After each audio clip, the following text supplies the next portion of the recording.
డోన్ నియోజకవర్గ కూటమి అభ్యర్థి కోట్ల జయసూర్య ప్రకాష్ రెడ్డి ఎన్నికల ప్రచారంలో దూసుకుపోతున్నారు.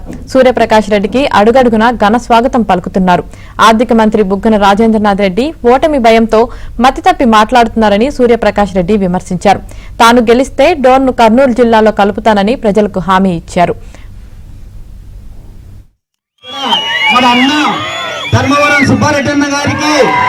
మేము తీసుకోవద్దని చెప్పడంలా తీసుకోండి, డబ్బులు తీసుకోండి, ఇంకా డిమాండ్ చేయండి, ఓటు ఇంతేనా అని చెప్పి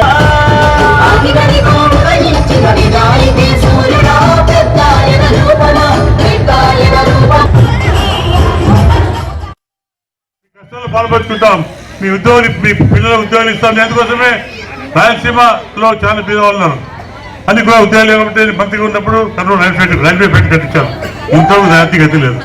ఈయన మంత్రిగా ఉన్నాడు, ప్రతి ఢిల్లీ పోతాడు, డబ్బు తీసుకుంటున్నాడు.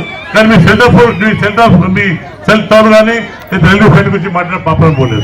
ఇంతసేపులో ఆయన జోబులు నింపుకుని పంపించి నేను కానీ ఇక్కడ ప్రభాకర్ కుటుంబం కానీ కేవలం వాళ్ళు కానీ చాలాసార్లు ఎమ్మెల్యే కూడా ఎంపీకున్నాం. ఈనాడు మా కుటుంబం డబ్బు సాధించలేదు.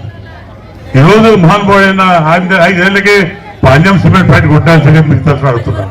అంత డబ్బులు వచ్చాయి. మేము అనుకుంటే 2 కుటుంబాలు అనుకుంటే కొన్ని లక్షల కోట్లు కొట్టేసేవాళ్ళం. కానీ ఈనాడు పనిచేయలేదు. మరి కూడా మీ ప్రేమ, మీ అమ్మాయి కోసమే, అభివృద్ధి కోసం మేము తప్పకి ఇప్పటి దుర్మార్గం పనిచేయడం.